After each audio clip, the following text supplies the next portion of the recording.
Hello दोस्तों, आपका स्वागत है जीए एकेडमी में। कल मैंने एक वीडियो अपलोड करी थी जिसमें लिखा हुआ था जिन लोगों के पास जो भी डाउट्स हैं उन डाउट्स को क्लियर कर सकते हैं। जिन लोगों ने ये कमेंट बॉक्स पे कमेंट करा है तो उनके डाउट्स आज क्लियर हो रहे हैं। पूजा परमार जी लिखती हैं, मैम रिसर्च मेथोडोलॉजी के लिए थोड़ा कन्फ्यूज़न है, प्लीज़ क्लियर करें।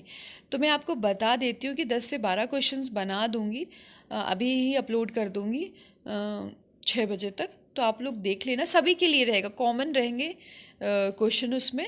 और साथ ही साथ में मतलब वैसे तो इंग्लिश में रहेगा, यदि मुझे हिंदी में भी मिलते हैं 10 से 12 क्वेश्चन तो मैं हिंदी में भी बना दूंगी। ठीक है, जिन लोगों के भी नॉन साइंस वाले हैं, जैसे मान लीजिए रिसर्च मैथोडोलॉजी को क्या बोलते हैं, शोध प्रविधि। ठीक है, तो और वैसे भी साइंस वालों को इंग्लिश में ही आएगा, और नॉन साइंस वालों को उसमें आएगा, किसमें, हिंदी, मतलब बाइलिंगुअल रहेगा, हिंदी और इंग्लिश में रहेगा। यदि आप लोगों को इंग्लिश से डर लगता है साइंस वालों को, तो आप घबराएं नहीं, वहाँ पे एमसीक्यू इतने अच्छे रहते हैं, मतलब अच्छे का मतलब ये बहुत ही साधारण शब्दों में लिखे जाते हैं क्वेश्चंस, और उसका जो ऑप्शन रहता है वो भी बहुत साधारण शब्दों का रहता है। यदि आपने थोड़ी सी टर्मिनोलॉजी पढ़ी है रिसर्च मेथोडोलॉजी की तो आपको आसानी से बन जाएगा। एक जनरल आइडियाज़ के लिए हम देख लेते हैं कि एक एग्जाम्पल तौर बता देती हूँ कि गुड रिसर्च क्या है, ऐसे करके क्वेश्चंस आएंगे। वो लिटरेचर वर्ड नहीं यूज़ करते वहाँ पे। ठीक है, तो मान लीजिए पूछा जाएगा गुड रिसर्च क्या है, तो 4 ऑप्शन हो जाएंगे जो आपको पता होगा। यदि आपने पढ़ा होगा गुड रिसर्च की क्वालिटी के बारे में, मतलब करेक्टरिस्टिक बारे में, तो कहीं ना कहीं आप ऑप्शन सही लगा पाएंगे। ऐसे क्वेश्चंस आते हैं। ठीक है ना। आप रिसर्च डिज़ाइन कैसे करते हो, रिसर्च डिज़ाइन का सबसे लास्ट मतलब लास्ट स्टेप कौन सा होता है, ऐसे क्वेश्चंस आते हैं। ठीक है ना। और आपका जैसे मान लीजिए माइक्रोबायोलॉजी किस प्रकार के रिसर्च में आएगा, क्योंकि रिसर्च के टाइप्स बहुत सारे हैं। जैसे अप्लाइड रिसर्च हो गया, फंडामेंटल रिसर्च हो गया, और हिस्टोरिकल रिसर्च हो गया, और एक्सपेरिमेंटल रिसर्च हो गया। तो कहीं ना कहीं ये जैसे मान लीजिए नॉन साइंस और साइंस बैकग्राउंड वालों का अलग अलग रिसर्च में वो मतलब आते हैं। ठीक है ना। जैसे किसी का एक्सपेरिमेंटल से केमिस्ट्री एक्सपेरिमेंटल हो गया, है ना, और जैसे हिस्ट्री वालों का हिस्टोरिकल हो गया, और कुछ लोगों का अप्लाइड हो गया, है ना, अप्लाई करके अपन वो करते हैं।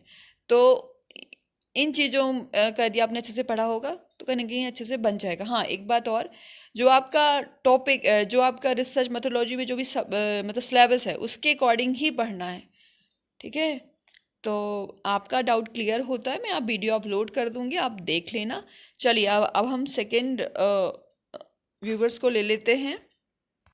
शुभ यात्रा जी लिखते हैं, मैडम जी जैसा कि आप भली भांति परिचित होंगे कि जो 1000 किलोमीटर से आ रहे हैं उनको रानी कमलापति रेलवे स्टेशन का नाम नहीं पता था, भले ही ये स्टेशन विश्व प्रसिद्ध है। ऐसे लोगों ने भोपाल रेलवे स्टेशन की टिकट बनवा ली है। जैसा कि मैं देख पा रहा हूँ वहाँ से ये यूनिवर्सिटी 7 से 8 किलोमीटर पड़ती है। कृपया करके भोपाल रेलवे स्टेशन से कैसे पहुँच सकते हैं वो तरीका बताइए।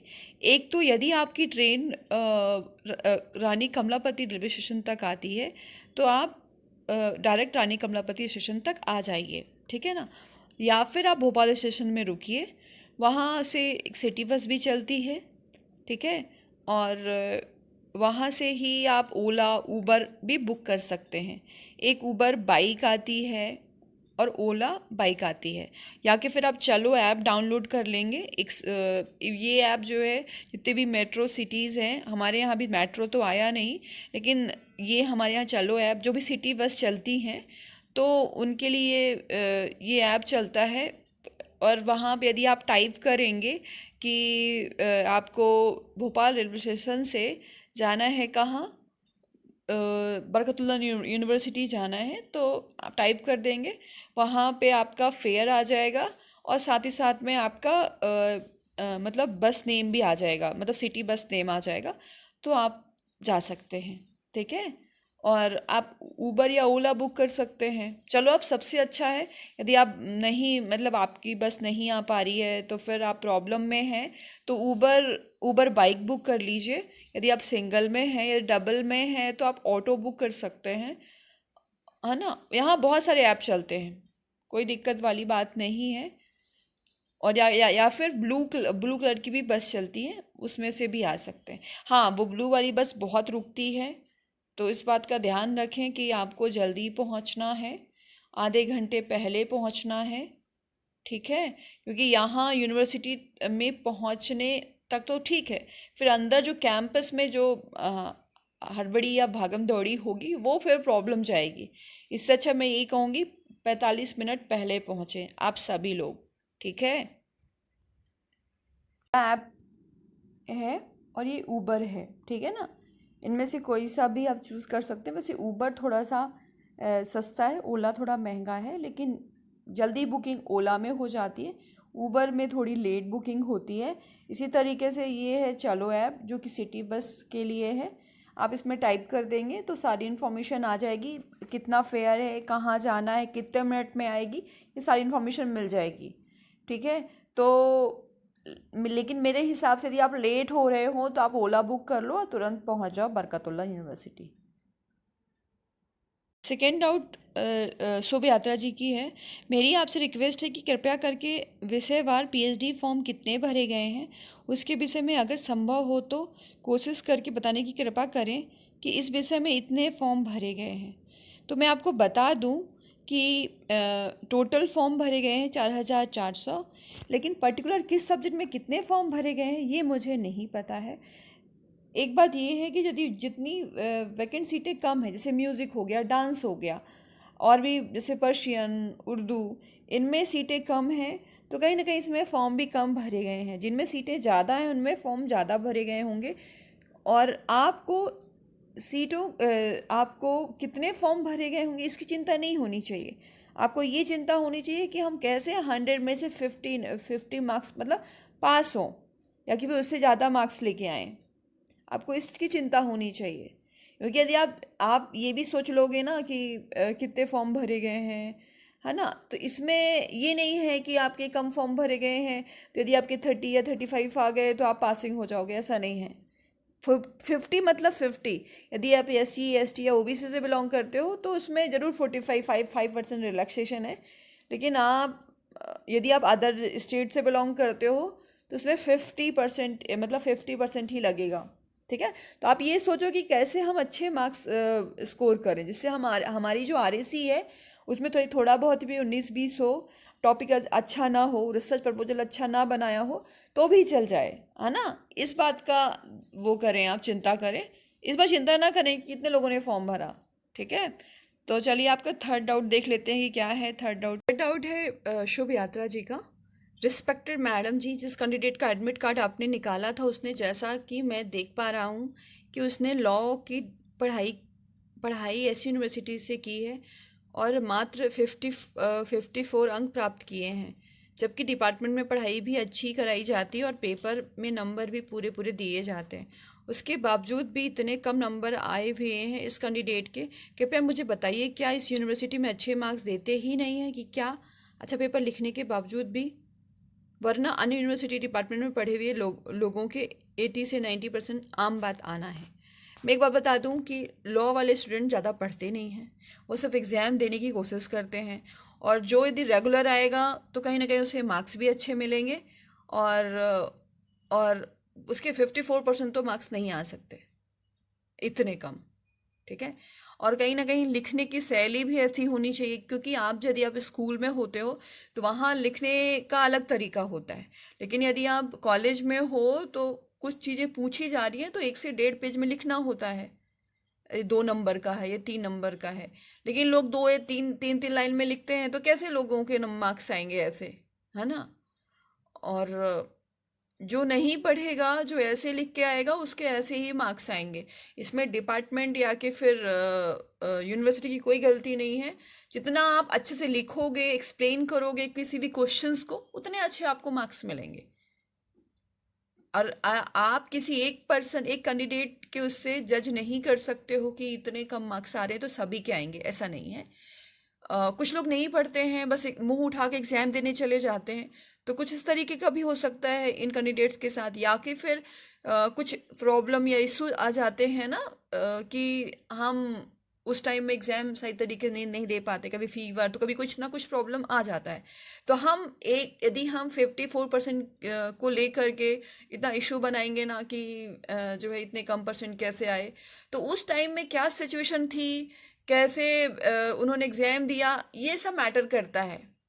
एक बात ये भी हो सकता है जो कि रेगुलर स्कूल मतलब कॉलेज नहीं गए होंगे, इन्होंने अच्छे से आंसर लिखा नहीं होगा। यहाँ पे यही है कि आप जितना लिखोगे, है ना, जितना आप लिखोगे, सॉलिड लिखोगे और अच्छे से पॉइंट टू पॉइंट लिखोगे, जो भी आप एक्सप्लेन करना चाहते हो उनको आप थोड़ा सा हाईलाइट कर दोगे, तो इन चीज़ों से नंबर मिलते हैं।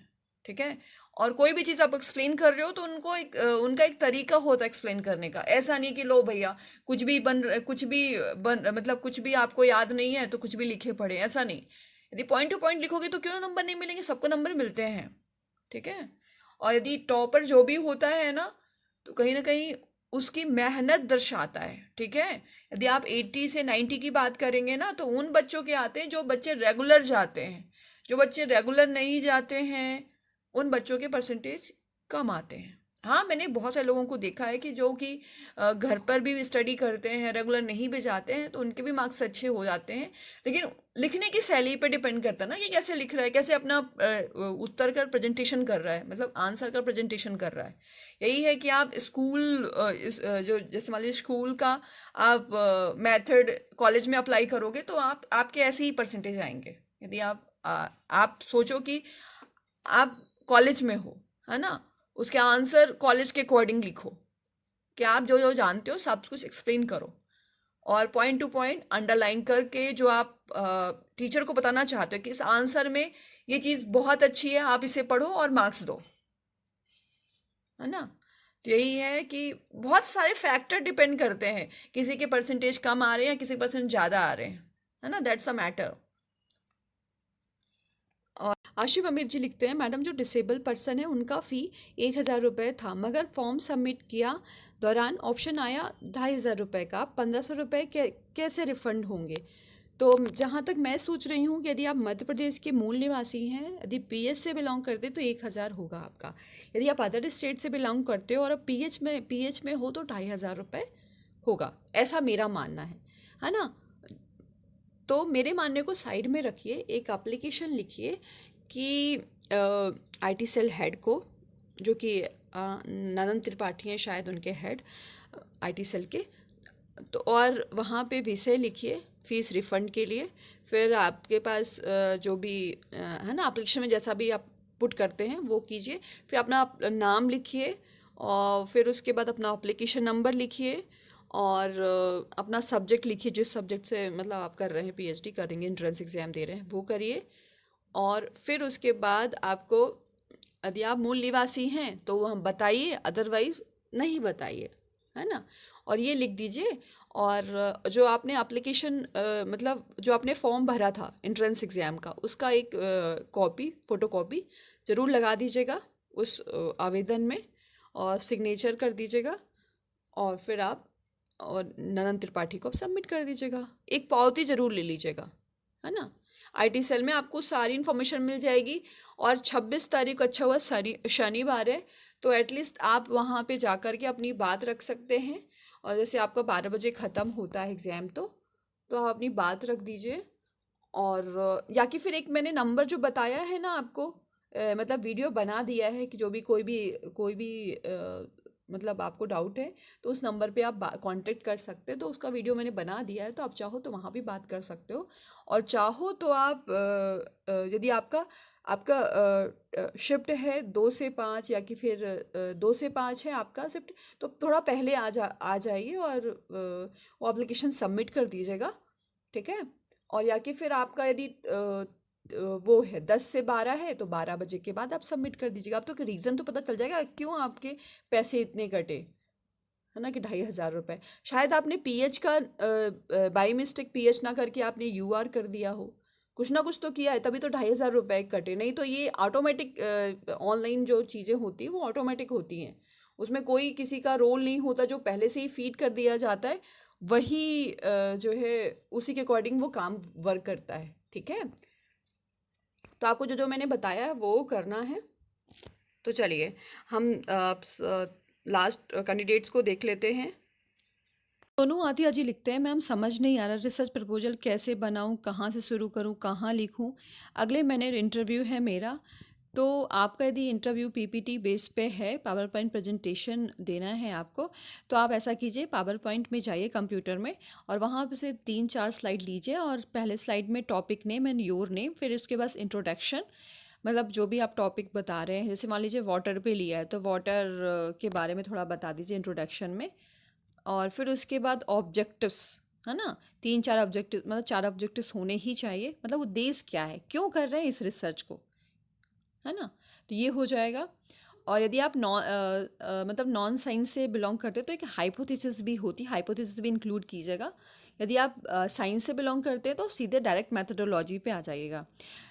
मतलब आप इस रिसर्च को कैसे करेंगे, आप मतलब जो भी टॉपिक लिया है उसको कैसे करेंगे, इस पे आपको एक्सप्लेन करना है। सैम्पलिंग कैसे करेंगे, और कौन कौन से एक्सपेरिमेंट करेंगे, या कि फिर कौन सी मेथडोलॉजी होगी, मतलब कौन सा मेथड यूज़ करेंगे, टूल्स क्या रहेंगे, टेक्निक्स क्या रहेगी, है ना। तो ये करना है आपको। हाइपोथेसिस में नल हाइपोथेसिस भी हो सकता है, मतलब जो इससे पहले मैंने बताया ऑब्जेक्टिव्स के बाद हाइपोथेसिस, यदि आप उससे हैं, नॉन साइंस से बैकग्राउंड बिलोंग करते हैं, तो आपको हाइपोथेसिस लिखनी पड़ेगी। फिर उसके बाद आपको क्या लिखना पड़ेगा, मेथोडोलॉजी। ये सभी के लिए है मेथोडोलॉजी, चाहे वो साइंस से बिलोंग करता है, चाहे वो नॉन साइंस से बिलोंग करता हो। तो आपने लिख लिया डेटा कलेक्शन कैसे करेंगे, फिर उसके बाद कौन सा टूल यूज़ करेंगे, क्या टेक्निक्स रहेगी, फिर उसके बाद लास्ट में आता है कंक्लूज़न। ठीक है। तो आपको कंक्लूज़न में ये लिखना है कि इसमें हमारे इस रिसर्च से क्या सोसाइटी को बेनिफिट मिल सकता है, और इसका मतलब आपके रिसर्च का फ्यूचर भी आउटकम्स होने चाहिए, 1-2 साल के लिए नहीं, कम से कम आपके रिसर्च से 10 से लेकर के 5 साल तक कुछ ना कुछ बेनिफिट मिले। इन फ्यूचर में आपके रिसर्च से लोग अपना रिसर्च कर सकें, है ना। तो आपको ऐसा रिसर्च का टॉपिक चूज़ करना है, और कंक्लूजन में इतना अच्छा लिखना है कि जो भी वो है इंटरव्यूअर है, वो आपको बहुत अच्छे से वो कर सके कि नहीं यार, इसका टॉपिक बहुत अच्छा है और इसको डन करते हैं। आपसे इंटरव्यू क्या क्या पूछेगा सबसे पहले, कि आप का टॉपिक क्या है, आप रिसर्च क्यों कर रहे हैं, इस पे ही रिसर्च क्यों कर रहे हैं, है ना। और मैथोडोलॉजी पे बहुत क्वेश्चंस होते हैं, ऑब्जेक्टिव्स पे भी होते हैं, और क्या टूल्स होगा, क्या टेक्निक्स यूज़ करेंगे, इन सारों को आप जितने भी जो मैंने बताए उनको अच्छे से क्लियर कर लेना। इन्हीं बेस पे क्वेश्चंस किए जाते हैं, ठीक है। और रही बात यदि ज़्यादा हुआ तो मैं वीडियो बना दूंगी, तो आप एक बार देख लेना। लेकिन आप शोध गंगा हो गया, और यदि आप साइंस से बिलोंग करते हैं तो साइंस डायरेक्ट हो गया, ऐसे स्कॉलर हो गया, और भी बहुत सारे हैं वो जो कि सर्च इंजन है, सर्च इंजन नहीं कह सकते, एक तरह का जर्नल जर्नल भी कह सकते हैं। हाँ, जर्नल में भी आप वो कर लीजिएगा, देख लीजिएगा, जर्नल में भी आते हैं। और आपको पता है क्या करना है, जैसे आप रिसर्च का मतलब क्या होता है, जो पहले रिसर्च हो चुका है उस पर हमें रिसर्च करना है, आपको गैपिंग फाइंड आउट करना, उसके बाद आपको अपना टॉपिक डिसाइड करना है कि आप इस रिसर्च पे आप अपना करेंगे। क्योंकि इसने, मान लीजिए किसी ने पहले से रिसर्च कर लिया है, ठीक है ना, अब उसने क्या छोड़ दिया है ना, तो उस पर आप रिसर्च कर सकते हैं आगे, ठीक है। और ऐसे सैम्पल्स बहुत सारे मिल जाएंगे, आप बहुत अच्छे से कर सकते हैं। बस ये टॉपिक इतना अच्छा लेना, यदि वैकेंट सीटें बहुत कम हैं तो कहीं ना कहीं आपका सिलेक्शन होना चाहिए, इतना अच्छा प्रेजेंटेशन कर रखना है आपको, ठीक है।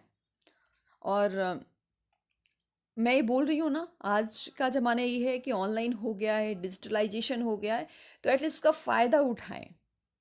जो मैंने बताया है उसको सही तरीके से वो रखें, और 4 से 5 पेज बना लें। हाँ, और हार्ड कॉपी की बात करिए, हार्ड कॉपी में इंटरव्यू हो रहा है आपका, तो सबसे पहले, वैसे तो मोस्टली हर जगह हार्ड कॉपी में ही इंटरव्यू होता है, तो आप MS वर्ड में बना लें अपना टॉपिक, फिर उसके बाद इंट्रोडक्शन, फिर उसके बाद ऑब्जेक्टिव्स, फिर उसके बाद यदि आप साइंस नॉन साइंस से बिलोंग करते हो तो हाइपोथेसिस, फिर उसके बाद मैथडोलॉजी, और फिर उसके बाद कंक्लूजन। यदि आप साइंस से बिलोंग करते हो तो ऑब्जेक्टिव्स, फिर उसके बाद मैथडोलॉजी, फिर उसके बाद कंक्लूज़न, ठीक है ना। और याद रखें, बहुत सारे अभी मैंने बताए हैं रिसर्च मेथोडोलॉजी में, सिलेबस में ही बताया, जैसे टी टेस्ट हो गया, नोवा टेस्ट हो गया और काई टेस्ट हो गया। इन पे भी थोड़ा सा आप मतलब ये भी एक तरह का वो तो है, एक टेस्ट तो ही है। तो कौन सा टेस्ट यूज़ कर रहे हो इसमें ये भी आपको पता होना चाहिए, कौन सा टूल्स यूज़ कर रहे हो, कौन सा टेक्निक्स यूज़ करोगे। तो यही तो होता है एक रिसर्च प्रपोजल, मतलब हम किसी बिल्डिंग को तैयार करने के लिए हम एक प्रपोज कर रहे हैं, ये चीज़ इतने मटेरियल लगेंगे, ये होगा, है ना, और ऐसे से बनेगा। तो इन चीज़ों को पहले से ही हमको माइंड सेट करके रखना पड़ता है किसी घर बनाने को। तो उसी तरीके से हम रिसर्च करने से पहले हम अपने माइंड को सेट रखते हैं कि ऐसा ऐसा होगा, ये हमारे पास इतना इतना वो लगेगा, डेटा लगेगा, है ना, इसका हम कैसे फाइन मतलब किस किस माध्यम से, कौन सा टूल यूज़ करेंगे, क्या टेक्निक्स होगी, उसके माध्यम से हम अपना रिसर्च मतलब रिसर्च पूरा करेंगे। तो जिस जिस तरह हम बिल्डिंग खड़ी करते हैं, उसके पहले हम पहले प्रिपरेशन करते हैं, उसी तरीके से हम कोई रिसर्च करने से पहले हम रिसर्च प्रपोजल तैयार करते हैं। यही है। तो आप कर सकते हैं। हो सकेगा तो मैं वीडियो बना दूंगी आफ्टर योर एग्जाम, मतलब आफ्टर पीएचडी एंट्रेंस एग्जाम आपका भी होगा ना, BU बरकतुल्लाह यूनिवर्सिटी का। नहीं तो मैं 26 तारीख को ही बना दूंगी जब मुझे टाइम मिलेगा तो, ठीक है। तो चलिए अपन दूसरे और भी व्यूवर्स को ले लेते हैं। राजन लिखती है, मैम बच्चे को एग्ज़ाम हॉल ले जा सकते हैं क्या 6 ईयर का? सॉरी, बच्चों को नहीं ले जा सकते एग्ज़ाम हॉल में, क्योंकि बच्चा परेशान करेगा आपको भी और अदर कैंडिडेट्स को भी। इवन छोटे बच्चों को भी अलाउ नहीं करते हैं, क्योंकि आप तो एडजस्ट कर लोगे लेकिन और अदर कैंडिडेट तो एडजस्ट नहीं कर सकते। तो इसलिए आप अपने साथ किसी और को लेके आइए, या कि फिर एग्ज़ाम हॉल के बाहर ही जो भी आपके पहचान के हों, तो उनके साथ रख दीजिए बच्चे को।